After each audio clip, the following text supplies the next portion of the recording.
Vào đi. 안녕. 누구세요? 니나예요. 예. Hôm nay cuối cùng là mặc cái đấy, đầu kéo cái gì đấy, để cái bên cạnh là cái gì? Đây là bộ mà Na đã mặc để World Tour ở Jakarta.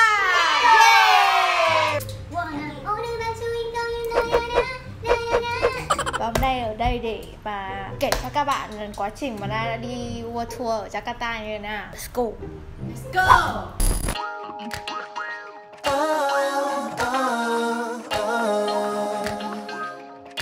Wanna be my babe.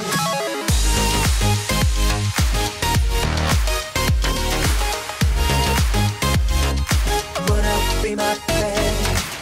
이런 느낌 처음일걸. 혹시 이게 사랑일까? 뭐든지 다 해주고 싶어. 네가 원하는 거 말이야. 마음 깊숙이 들어갔어. 남김없이 다 알고 싶어. 너만 아는 콤플렉스까지도.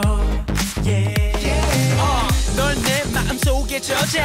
이제 내가 보여줄 차례야. 받은 게 많아서 줄 것도 많어. 흐르던 땀만큼 추억도 많어.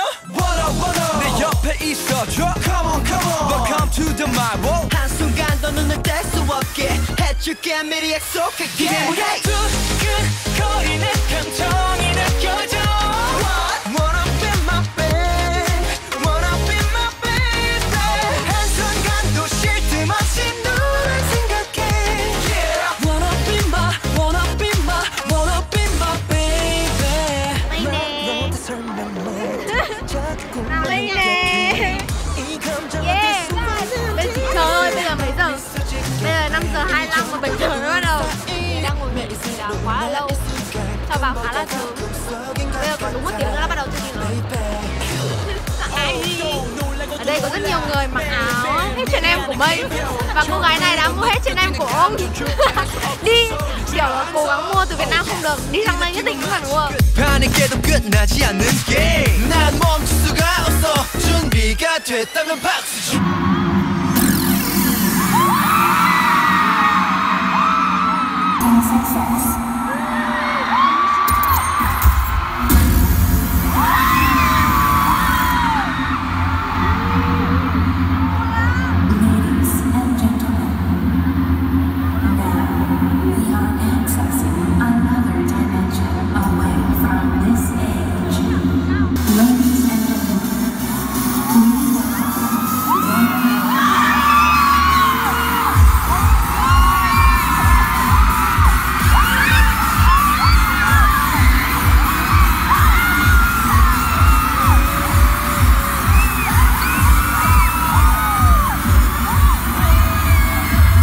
Lần trước là mình đi fan meeting đúng không? Nè, Lần này ở đi Mali. concert, đúng không?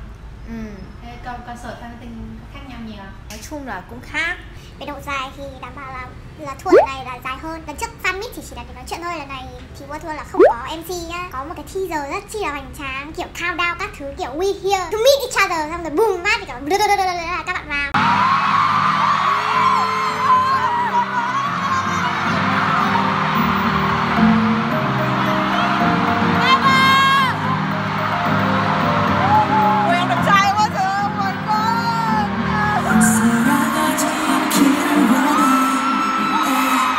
멈출 수 없는 기억 속에 every time, everywhere 내 목숨조차 사랑했어. I love you.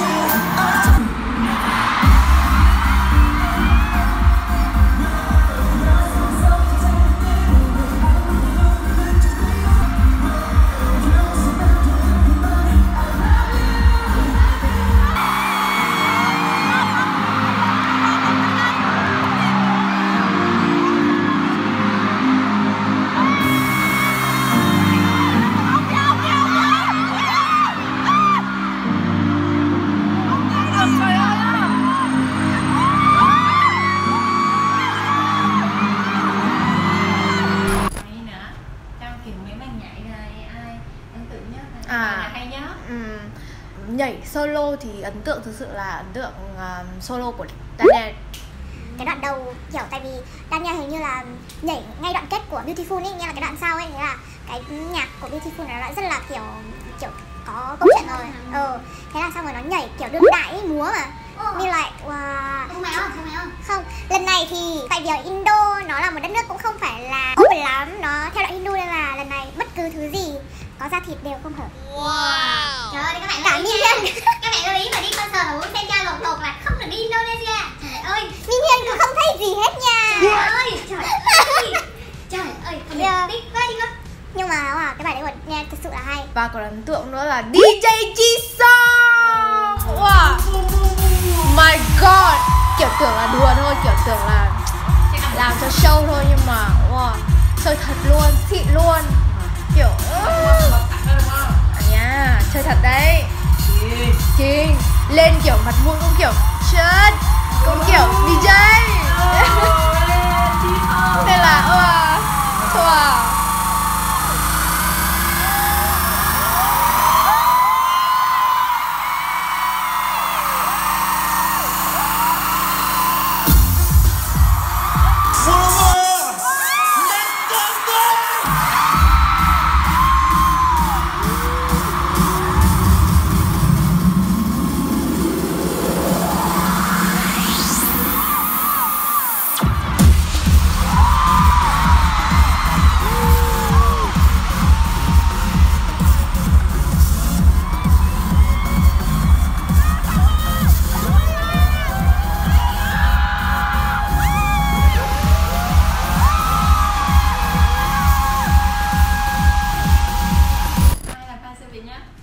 Fan service á? Thực ra không biết. Tại vì luôn là thôi. Cô ấy không nhìn thấy các thành viên khác làm điều gì. Tôi quá buồn và thất vọng. Ít nhất phải nhìn hộ con tôi chứ. Nhưng mà lần này để ý Huy một chút. Tại vì đoạn đầu lúc mà đi ánh sang đi ấy thì có tầm 3 đứa đi ra nhảy với quẩy. Thì vậy uầy, Huy ra kiểu quẩy như một đứa điên luôn. Kiểu buồn cười ai đáng yêu ấy. Chị lên. Xong rồi hình như là có một đoạn gì nhở, Ong với cả Jin, không phải là đoạn đi ra đấy nhưng mà có một bài là Ong với Jin đứng bên mép sân khấu ấy, xong kiểu cứ vẫy này bắt fan vẫy kiểu tự nhiên nó đi làm như này kiểu rất là nhanh, xong rồi nó lại làm chậm kiểu nó trêu fan đi, kiểu buồn cười ấy. Rồi còn có màn Chinom B. Oh yes. That's so Mà cute. đến Chinombe đằng sau kiểu tự nhiên chả hiểu sao, kiểu tất cả mọi người gom vào thì tự nhiên hai đứa đi ra ôm nhau. Gọi là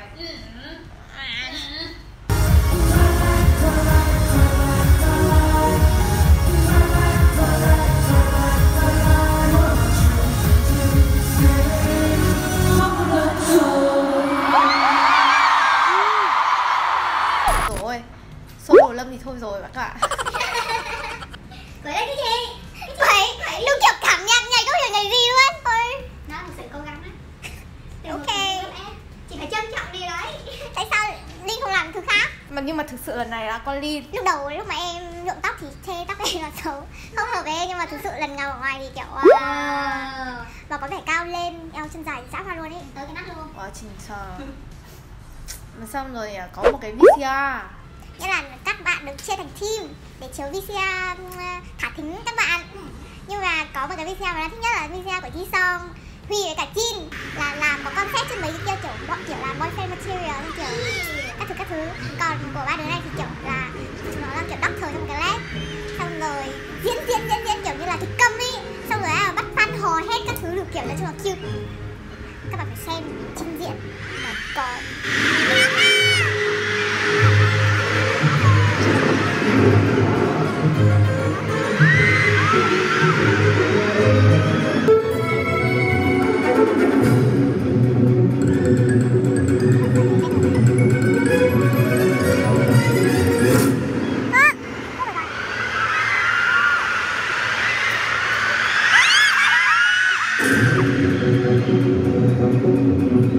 Yes,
đoạn chữ T này, trong chữ O có một cái đoạn mà đi ra hai bên ý, thì cái chỗ đấy là cái sân khấu đấy nó thấp xuống hơn so với những sân khấu khác. Thế là đứng ngay cạnh đấy và tay đã cầm cái này. Thế là lúc mà bài gì nhỉ? Đấy là bài gì? Nói chung là đến một cái đoạn mà các bạn đi kiểu như là đi chào fan ý, thì Mây đã xuống bên phải. Với những bạn fan Mây thì chắc là nhớ luôn luôn đứng bên phải, thì Mây đứng bên phải rất nhiều. Và cầm bên đó luôn vì anh nhà mình rất là để ý tên bản thân. Nên là nhìn phát là anh sẽ đứng lại một lúc, thế là vì đã rơi này lên, thế là anh đã đứng trước mặt một lúc, đứng lại một lúc, kiểu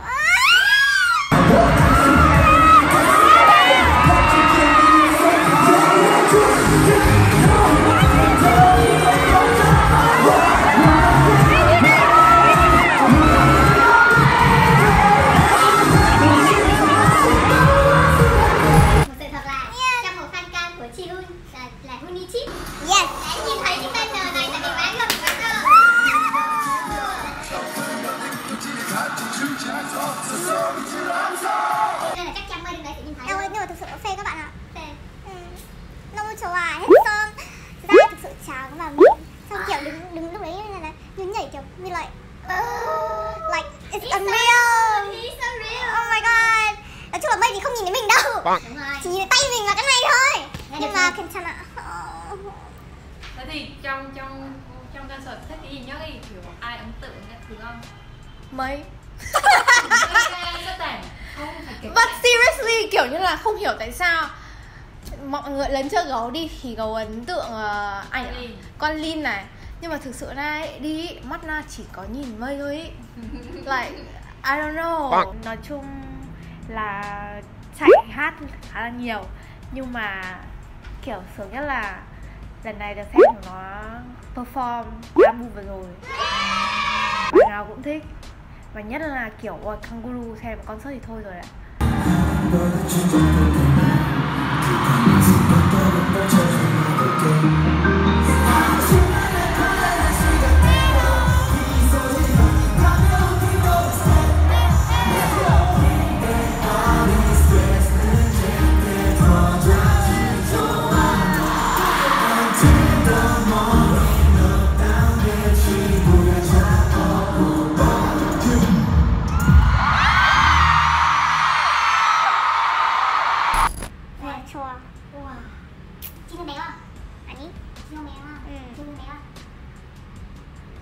Thực ra không béo mà là ngắn.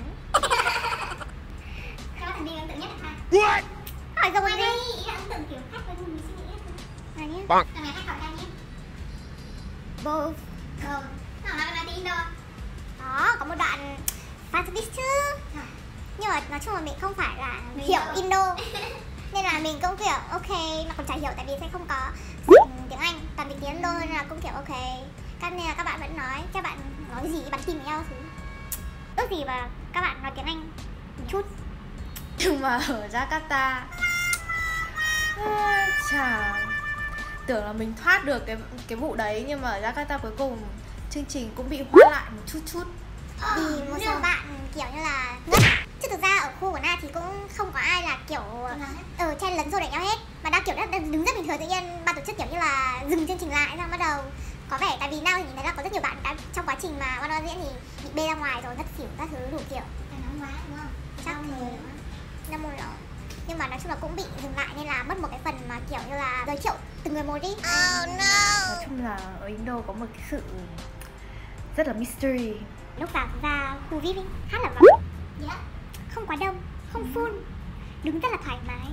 Sau nửa chương trình thì tự nhiên lúc mà bị dừng chương trình ý, tự nhiên ôi trời, khu VIP full rồi. Trong cái lúc mà bắt các bạn ngồi ý, còn không có chỗ ngồi cơ. Không biết tại sao. Mà có một cái sự việc xảy ra trước khi concert bắt đầu là tự nhiên có một cái tiếng ồn rất là lạ. Mà ở Indo thì có tiếng là có bạo động. Nên là các chị em kiểu nhìn nhau kiểu what is this? Kiểu có phải tiếng súng không? Kiểu oh my god. Thế là xong rồi, sau đấy thì có một dòng người đi vào. Mà dòng người đấy thì không có wristband, không có tag, link gì hết. Nên là kiểu mấy đứa kiểu ở đâu ra này tự nhiên lại đi vào cái giờ này. Mà trong khi kiểu hàng khác đang đi vào ấy, kiểu VIP đi vào hết rồi mà. Thế sao kiểu không hiểu. Thế là có một bạn ở đấy đã nói với cả security là có một bà chị đã bị lôi ra. Trong khi bà chị lôi ra thì kiểu bà chị kiểu tỏ thái độ các thứ kiểu mày lôi ra thì mày lôi những cái độ kia ra, sao mày chỉ lôi một mình tao. Thế là cuối cùng nói chung cũng chẳng phát hiện gì, nhưng mà cuối cùng thì là có security bắt đầu đi vào, các bạn bắt đầu chỉ điểm những người không có tag, không có wristband gì hết đi ra. Nói chung là có một thứ rất là khó hiểu. Nhưng mà dù như thế thì sau khi mà không phải nửa chương trình, 1/3 chương trình dừng lại thì tự nhiên Covid đã đỡ một cách khó hiểu. Xong rồi thì trong nhóm Nadi thì có chị Mây, chắc là biết chị Mây là ai. Nhưng mà mọi người biết rồi, mọi người Thì xem thế. ma túy. Người duy nhất may mắn trúng Senop chứ không ai trúng soundtrack cả. Mà nghe chị Mây nói lúc mà Senop ấy là thực ra lúc chị Mây kiểu như là nó có một cái cửa thì kiểu phải đứng 2 hàng để mà các bạn đi qua. Thì lúc Mây ra cái cây cửa đấy chưa mở, thế là mọi người VIP được Senop thì đứng một hàng. Lúc mở cửa ra thì lại tự nhiên ở đâu đấy lại có một hàng đứng sẵn đấy rồi. Không biết là ở đâu ra, kiểu so mystery man.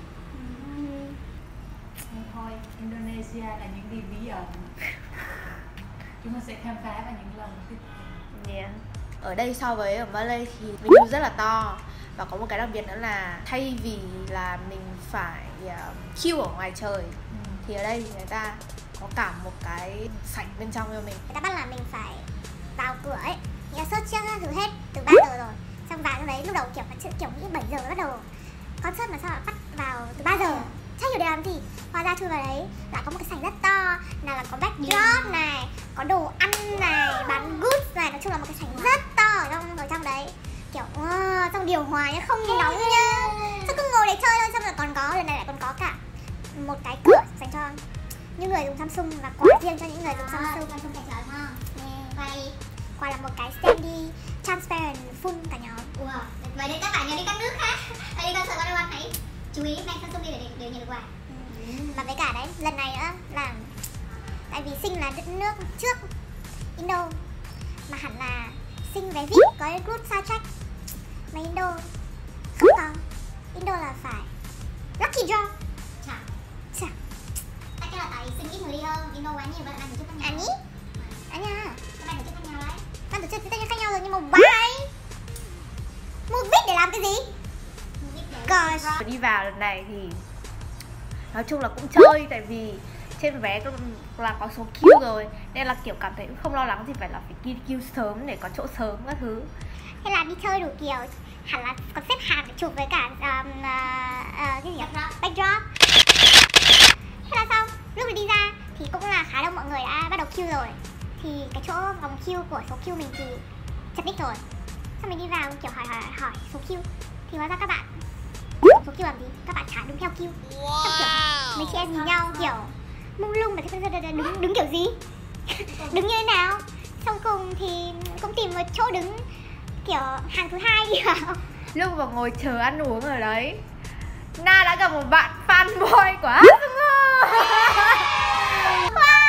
Có fanboy là đầu tiên là fanboy, là còn có Hatsune đúng không? Và bạn ý cũng lucky là có được bốc thăm chúng đi xe đạp, nên là Na đã tặng bạn ý một cái cặp và bảo ấy là mày nhớ đeo lúc mà đi xe đạp mày nhìn thấy. Xe đạp đi qua nhanh như một Dạ. Xe đạp đúng kiểu xếp hàng được, mà xe đạp lại còn bị bắt là trước encore ấy nha, trước màn encore thì các bạn phải đi ra ngoài rồi, nên là bản thân các bạn xe đạp có một số bạn là có thể không xem được encore nữa. Tại vì rất nhanh như một cơn gió ấy, mà thấy bảo chị Mây bảo là đi qua như một cơn gió này lại còn khẩu trang các thứ rồi, còn nhìn cái gì nữa. Ngoài cái này là xem học là tặng đi, là sao bị khẩu trang. Mây bịt khẩu trang hình như là có ông này, có B với cả B hơn là không bịt khẩu trang. Thế là vẫn nhìn thấy được, còn lại là bịt khẩu trang kiểu Các bạn fan sẽ hay thắc mắc là đi concert thì kiểu đông người đứng sẽ mỏi chân không này, có được quay không này, xong rồi là các bạn bị khó thở, bị thở có phải mang bình oxy không này. Này sao? Đi thì xác định là đông. mà nếu các bạn ấy thực sự là các bạn nào thấy mình yếu ớt không chịu được thì nên mua vé ngồi chứ đừng đu vé đứng, ok, để những đứa đứng không bị dừng lại ngất xỉu như mấy bạn kia. Chê bài rút kinh nghiệm. Nhưng mà có chen không? Con chen không đúng không? Chen á, chen thì còn tùy, có nhiều thể loại chen. Có nhiều người chen thì bị dồn đằng trước, còn một thể loại chen là người ta chen thì mình lùi ra đằng sau. Còn một thể loại nữa là chúng nó chen thì mình đẩy nó ra. Như gỗ rồi ra đi. Yes. Dạ, Đấy, chen rồi. nên là còn tùy. Mà đối với những bạn thấp như Na thì tip là nhớ mang giày con, hoặc là mang, nói chung là mang giày cao một chút để không bị nhìn đầu các bạn khác mà không nhìn thấy anh đâu cả. Lần này mặt bằng chung của Indo là không cao lắm, nên nên là trước quốc lần trước còn là perfect, nhìn rất rõ. Thành công thành công. Bảo là cấm quay rồi nhưng mà thấy Nam vẫn quay được ấy. Là như nào nhỉ? Thực ra là theo đúng là không được quay đâu. Nhưng mà không được quay bằng điện thoại, đó không phải điện thoại. Thực ra không được quay bằng điện thoại, máy ảnh và các thể loại máy ảnh. Nhưng mà vẫn cứ quay, tất cả vẫn cứ cầm điện thoại lên và quay thôi. Tại vì trong lúc các anh đang bận đưa các bạn ngất đi ra ngoài thì mình cứ quay thôi, không ai cấm. Càng về sau thì security càng kiểu mệt lắm rồi, xong kiểu chả ai care đấy, là cứ quay được lúc nào quay thôi. Nhưng mà tùy, nói chung là tùy nước chặt hay không chặt. Tại vì thấy bảo ở Hàn thì là bị bắt là bị đuổi ra ngoài luôn, nên là rất là cẩn thận. Còn ở nước ngoài thì cũng đỡ hơn, kiểu có một đôi lúc đầu thì kiểu cũng bị security kiểu thắt vào người ấy, kiểu là nhắc đấy. Nhưng mà sau rồi lúc sau thì thoải mái đi các bạn. Mấy ngày trước khi đi thì cũng search trên Twitter là xem là các fan site chuẩn bị gì này, xong rồi có ai give freebies không. Thì so với ở Malay thì ở Indo có vẻ các bạn hơi ngại ngần một chút. Các bạn không tổ chức nhiều event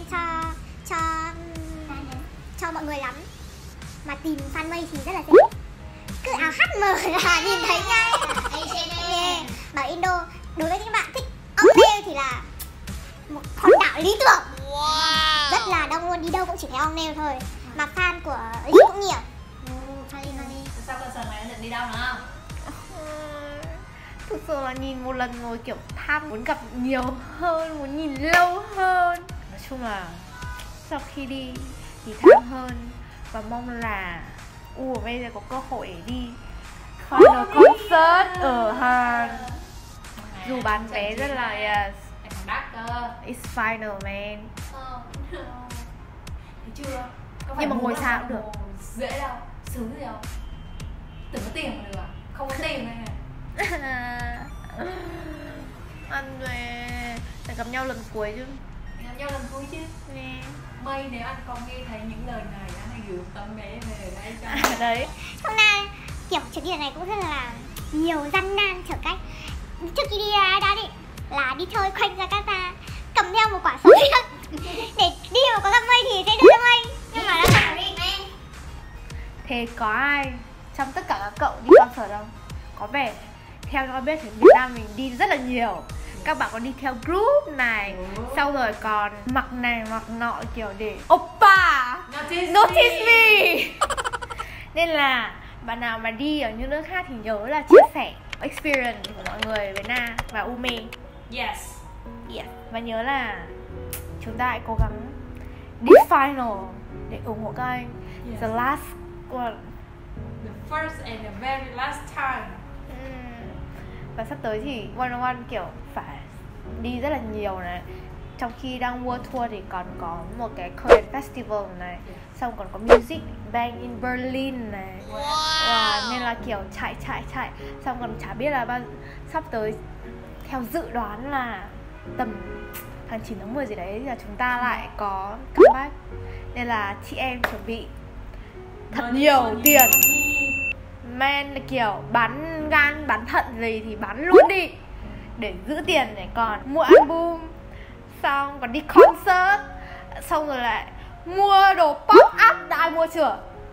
My god. Có cái poster giường chiếu Morgan mua tim mẹ Honorable. Nên là cố gắng các chị em fighting. 안녕.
심장이